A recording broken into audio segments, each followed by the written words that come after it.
کہ انہوں نے اتنا مجھے گائیڈ کیا.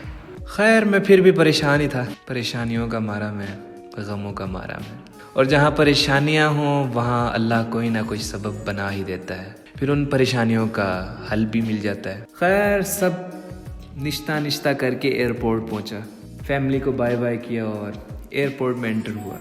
خدا کا کرنا ایسا ہوا کہ انٹرویو میں جن 3 لڑکوں سے میں ملا تھا, حمزہ, انس, حسن, جو کہ 2 اسلام آباد کے برگر ہیں اور ایک جہلم کا میری طرح دیسی بندہ تھا, وہ تینوں میرے سامنے کھڑے مجھے تاڑ رہے ہیں اور میں ان کو. چلو سکھ کا سانس لیا, سفر آسان ہوا. کچھ ماڈرن لوگ بھی مل گئے جو شاید پہلے سے ہی جہاز پر سفر کرنا جانتے ہیں.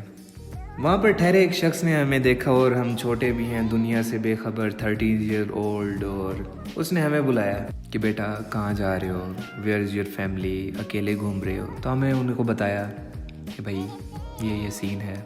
تو بندہ حیران ہوا تھوڑا. اس نے ایک سخاوت کی ہم پر کہ ہمیں ونڈو سیٹ دلوا دی.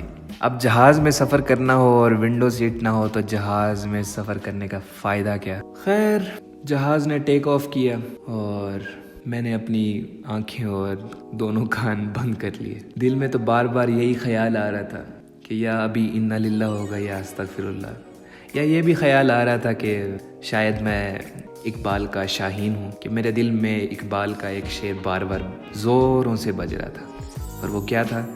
نہیں ہے نشیمن تیرا قصر سلطانی کے گنبد پر, تو شاہی ہے بسیرا کر پہاڑوں کی چٹانوں پر.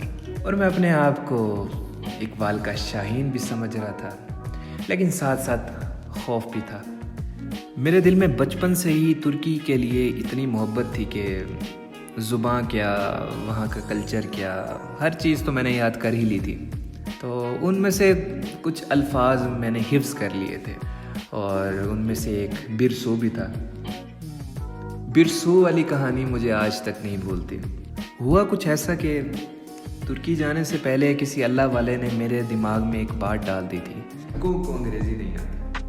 دنیا میں جہاں بھی ترک ہیں وہاں انگریزی کا کوئی نام و نشان نہیں ہے. لیکن میں غلط تھا, ظاہر سی بات ہے, انٹرنیشنل فلائٹ ہے, انٹرنیشنل لوگ ہیں وہاں پر, اور انگلش بولنا بنتا ہی ہے.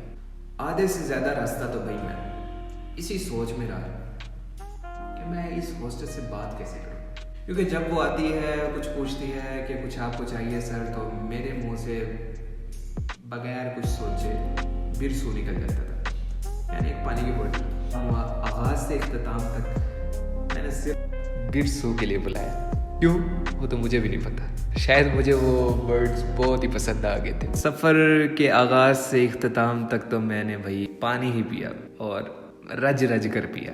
خیر ہم استنبول پہنچے اور وہاں انس اور حسن کو بائے بائے کرنا تھا, کیونکہ ان کا اسکول وہیں تھا, اور ہم نے کیسری جانا تھا جو ترکی کا سینٹر ہے, اور جہاں مولانا جلال الدین رومی کے استاد محترم مولانا برہان الدین کا مقبرہ بھی موجود ہے. کیسری پہنچے تو وہاں پہلے سے موجود کچھ پاکستانی سینئرز نے ہمیں ریسیو کیا.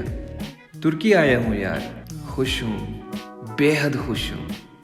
اتنا خوش تو کوئی عاشق اپنی محبوب کو دیکھ کر نہ ہوا ہوگا شاید. بھائی سکول کے دن تو بہت اچھے گزرے, بہت لڑے, بہت گھومے, بہت پڑھے, بہت کھیلے. آپ لوگ یہ سوچ رہے ہوں گے میرا ترکی میں آنے کا مقصد صرف پڑھائی کرنے کا تھا یا کچھ اور. اگر آپ سوچ رہے ہیں کہ میں صرف پڑھائی کرنے آیا تھا تو آپ غلط ہیں. سب سے بڑھ کر تو بھائی میں نے یہاں پر اخوت اور بھائی چارہ سیکھا. بہت سے امتحانوں سے گزر بھی گیا اور بہت سے امتحانوں میں رہ بھی گیا. بھائی میرا تو یہ ماننا ہے کہ انسان جب اکیلا رہتا ہے, جب تنہائی میں رہتا ہے, تو بہت سی مشکلات کا سامنا خود کرتا ہے, اور نئے ایکسپیرینسز گیٹ کرتا ہے, نئے نئے انسانوں سے ملتا ہے, بہت ساری ایسی چیزیں سیکھتا ہے کہ جو انسان اگر اپنی فیملی کے ساتھ رہے تو شاید بہت کم ہی سیکھ سکتا ہے. پہلے میں یہ سمجھتا تھا کہ زندگی صرف اپنے لیے جینی ہے, لیکن اب سمجھ آتا ہے کہ ساتھ میں فیملی بھی تو ہے. میرا یہ بھی ماننا ہے کہ زبان جیسی بھی ہو, رنگ کیسا بھی ہو, جو میٹر کرتی ہے نا چیز میرے دوست, وہ انسانیت ہے, وہ مسلمانیت ہے. اور سب سے بڑا امتحان اپنے آپ کو جاننے کا تھا, جو کہ ابھی تک کنٹینیو ہے, کیونکہ انسان اگر اپنے آپ کو جان لے تو کیا ممکن نہیں ہے میرے دوست. خیر مجھے لگتا ہے میں اور نہیں بول پاؤں گا. یہی میرا چھوٹا سا تعارف ہے اور یہی میری چھوٹی سی کہانی ہے. اور یہ ایسی کہانی ہے اور ایسا سفر ہے کہ جس نے میرے لیے بہت سی ایسی قیمتی یادیں چھوڑی ہیں جن کو شاید میں زندگی بھر نہ بھلا پاؤں گا۔ میرے وہ دوست حمزہ، انس اور حسن جو میرے ساتھ آئے تھے، وہ بھی اب ترکی کے مختلف شہروں میں یونیورسٹیز میں پڑھ رہے ہیں، اور میں بھی۔